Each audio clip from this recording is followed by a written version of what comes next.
jardin c'est risqué au royaume des cieux. Voilà, aujourd'hui nous allons commencer avec notre première parabole que nous avons choisie.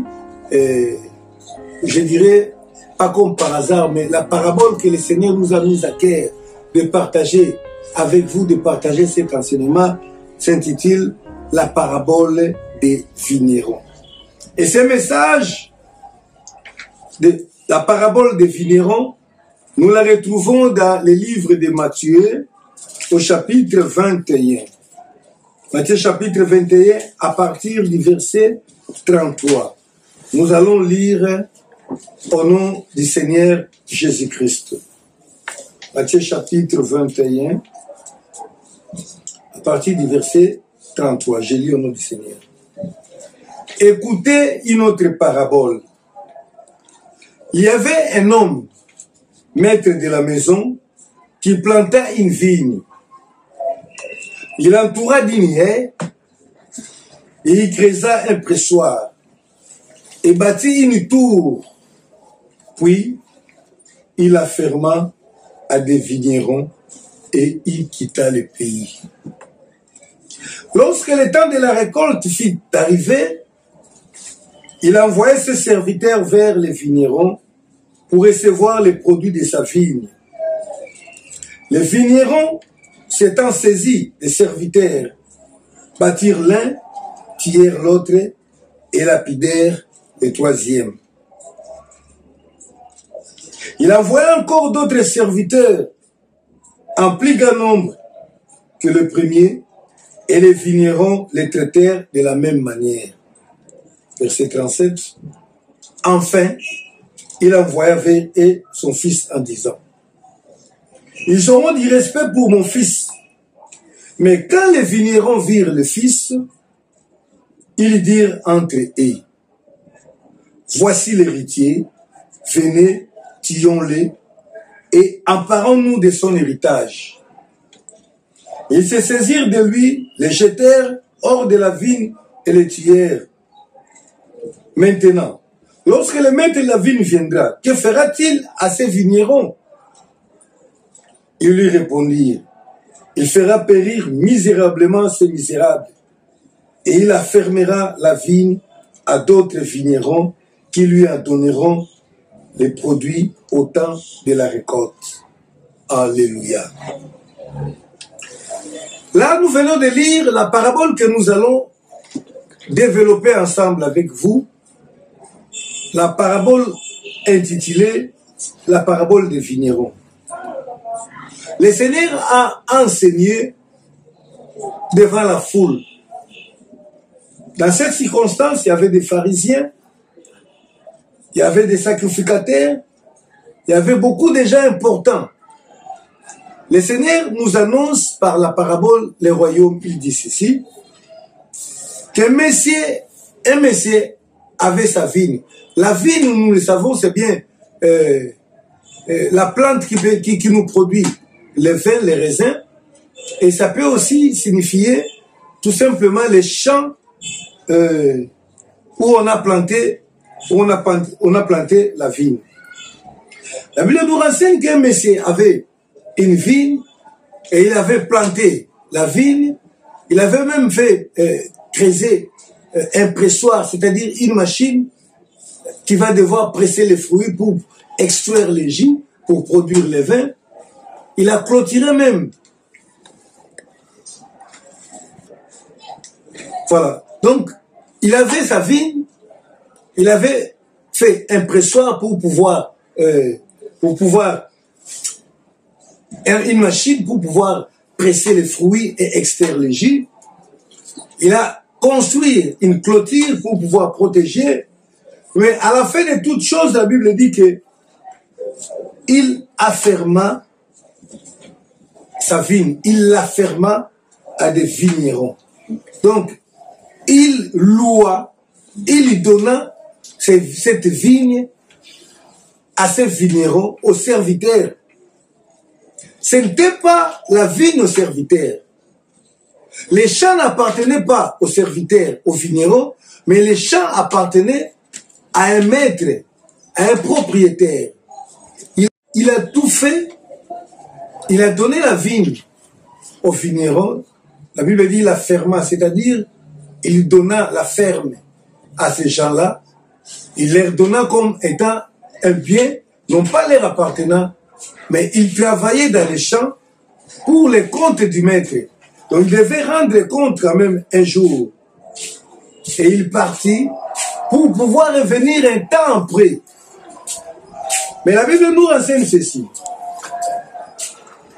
Au temps de la moisson, au temps de la récolte, le propriétaire, au lieu de venir lui-même chercher les fruits de sa vigne, il envoya en premier lieu ses serviteurs. Et il lui dit ceci, là nous sommes au verset 34, Luc 21, 34.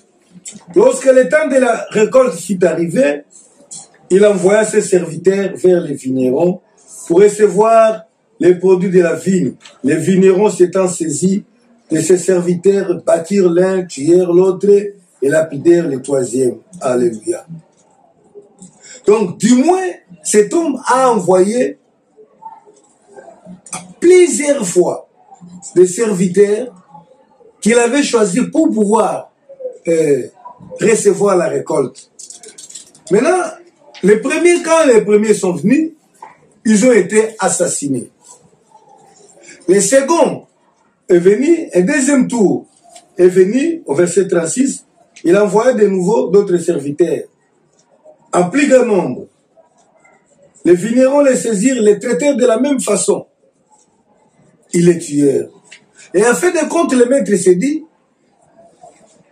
peut-être si j'envoyais cette fois-ci mon fils, ils vont les respecter. Sachant que c'est mon fils, ils ne vont pas les tuer. Il envoya son fils qui vint, mais malheureusement, pour les maîtres, je ne sais pas qu'est-ce que je peux dire pour les vignerons, ils se saisirent du fils, ils le tuèrent également. Et ils se disaient entre eux que non, en tuant ce fils comme celui l'héritier, il manquera d'héritier et nous serons son héritier. Je ne sais pas, c'était un très mauvais calcul. Et le Seigneur a posé la question, il posa la question aux auditeurs qui étaient là. Il leur dit, maintenant, que pensez-vous que le propriétaire, que le maître fera à tous ces vignerons lorsqu'il viendra? Est-ce qu'il prendra sa vigne pour les donner aux vignerons? Certainement pas. Et ils avaient répondu même que non, il va les bouter dehors, il va les chasser et la vigne sera remise entre les mains d'autres personnes. Bien aimé, je ne sais pas, c'est miser sur un pire hasard que de vouloir devenir héritier d'une personne en tuant son propre fils. Pensez que comme il n'y aura plus d'héritier, si je tue son fils, il va me donner son héritage. C'est une grosse erreur. Parce que aucune personne ne peut donner son héritage à l'assassin de son fils. Maintenant, nous voulons expliquer un peu qu'est-ce que signifie cette parabole. Explique-nous cette parabole. Le premier serviteur ou le premier groupe de serviteurs qui a été envoyé, d'abord, nous connaissons tous que la vigne de l'Éternel, c'est le monde dans lequel nous vivons. Les champs appartiennent à l'Éternel. La Bible dit, le Seigneur a créé les cieux et la terre, en créant toutes choses. À la fin, il a créé l'homme. Il a donné à l'homme.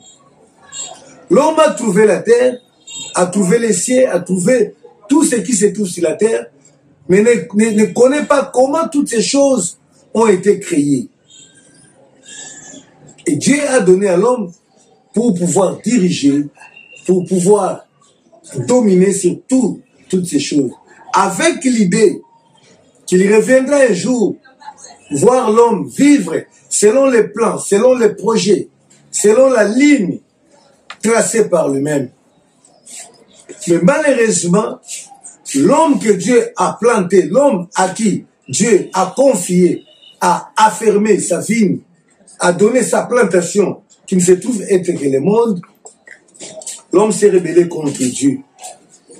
Mais Le Seigneur Dieu n'a pas laissé l'homme comme ça. Il a envoyé en premier lieu ses serviteurs. Le premier serviteur que Dieu a envoyé pour remettre l'homme à l'ordre, pour pouvoir voir si l'homme produirait de bons fruits, d'abord c'est la conscience. Bien-aimé, avant toute chose, le Seigneur a mis dans le cœur de chacun de nous la conscience.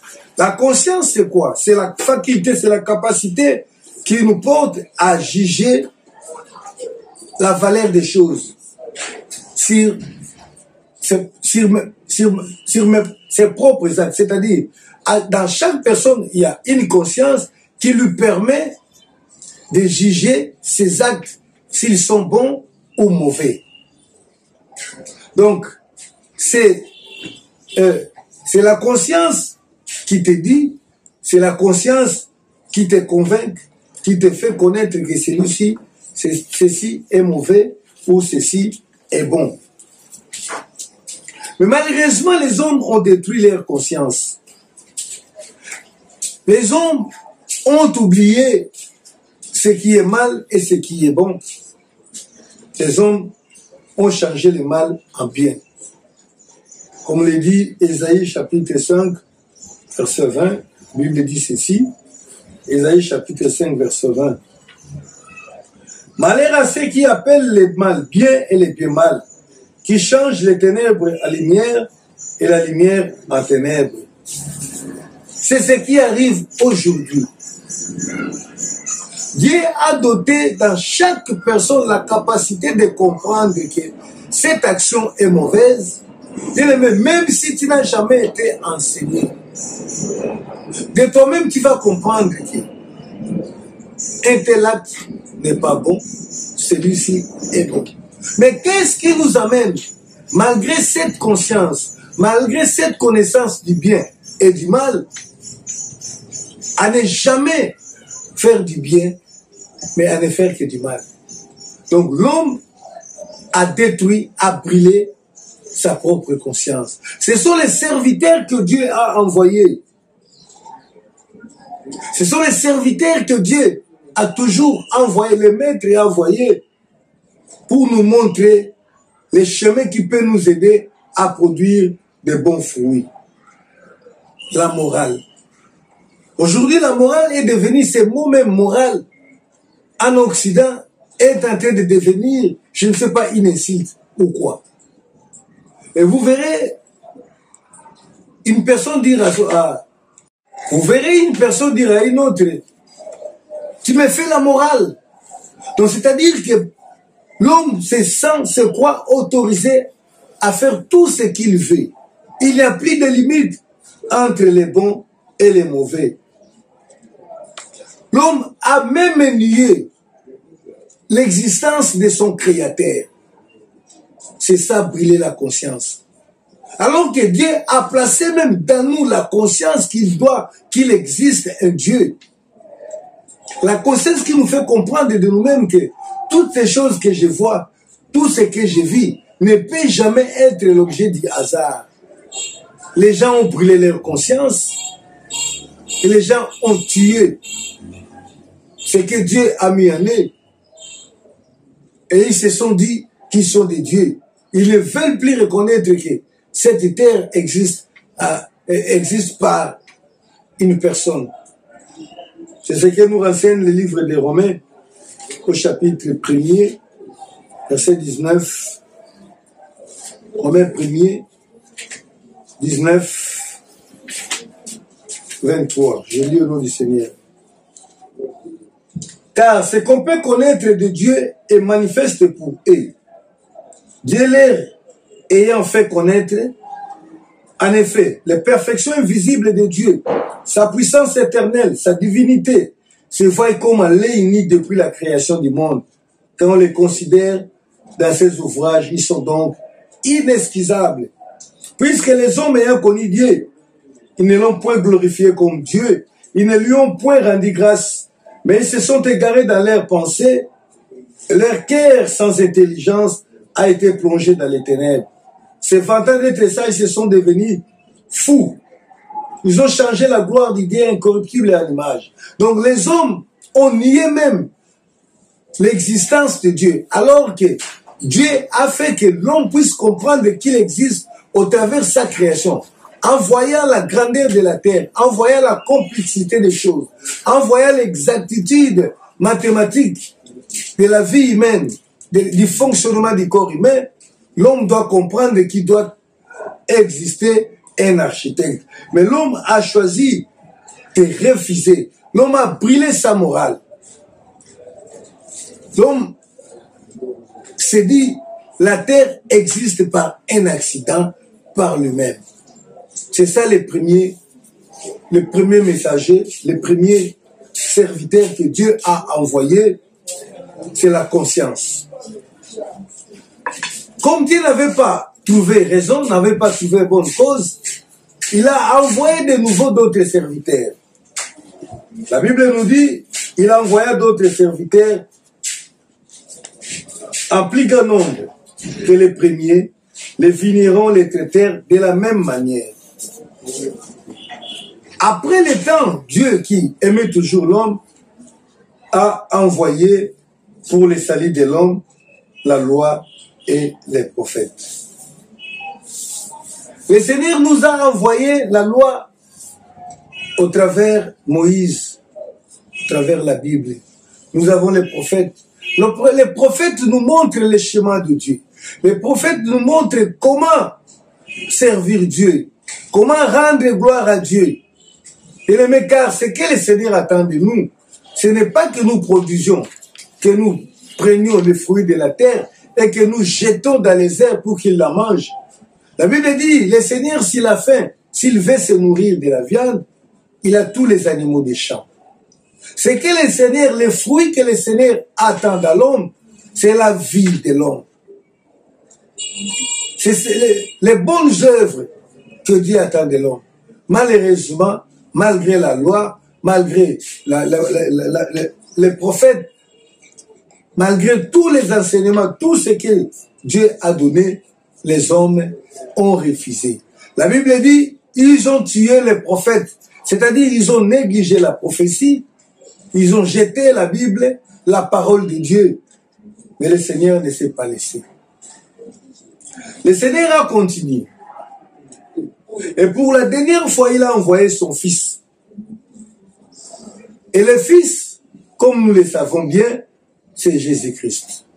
Jean 3,16 dit, la Bible dit, Dieu a tant aimé le monde qu'il a donné, qu'il a envoyé son Fils, afin que quiconque croit en lui ne périsse point, mais qu'il ait la vie éternelle.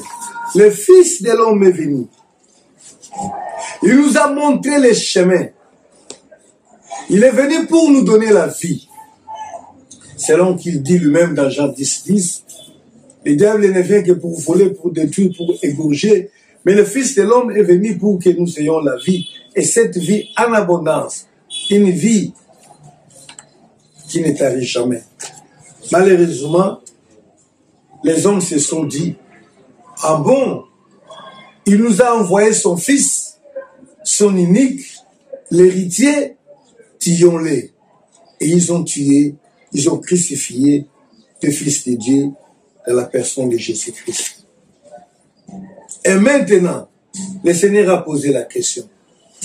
Que pensez-vous que le maître de la moisson, lorsqu'il viendra, fera-t-il?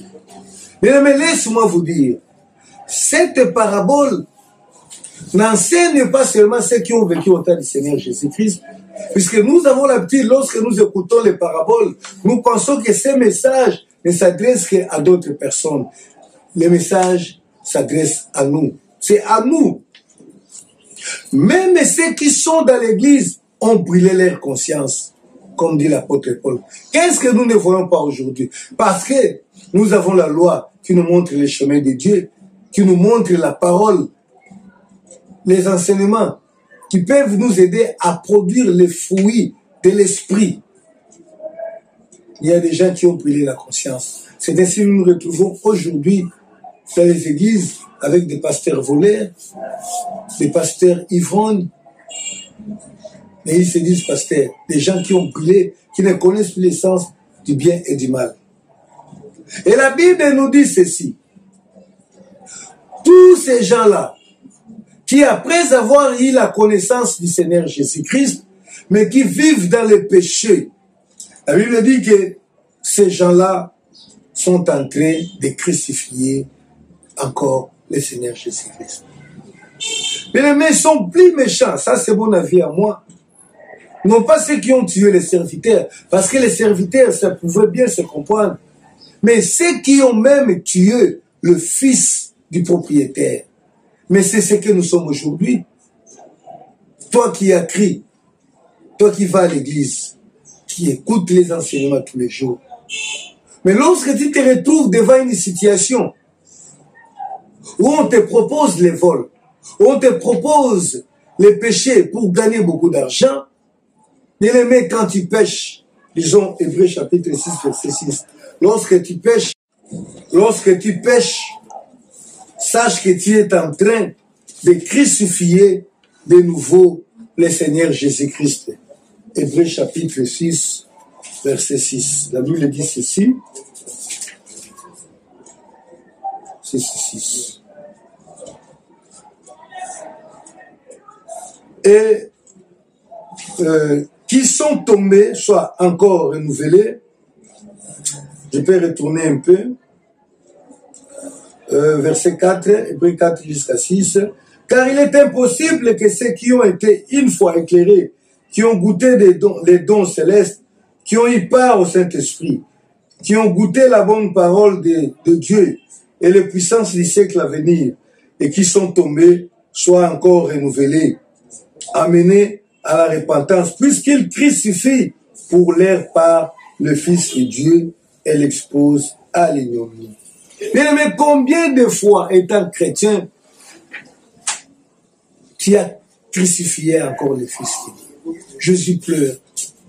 Jésus a pleuré autrefois quand il a vu la vie des enfants d'Israël, car il savait que à cause de cette incrédulité, le jugement viendra.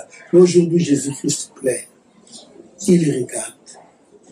Il pleure parce que tous ceux qui se disent chrétiens, il met toutes les fois que tu commets un péché, toi qui as déjà crié en Jésus-Christ, sache que tu es en train de crucifier de nouveau le Seigneur Jésus. Or, dans le plan de Dieu, le Christ devait mourir, être crucifié une seule fois. Et tous ceux qui se mettent à le crucifier aujourd'hui encourent la colère de Dieu. Voilà la signification de la parabole du semeur. La vie que nous avons ne nous appartient pas. La terre sur laquelle nous vivons ne nous appartient pas.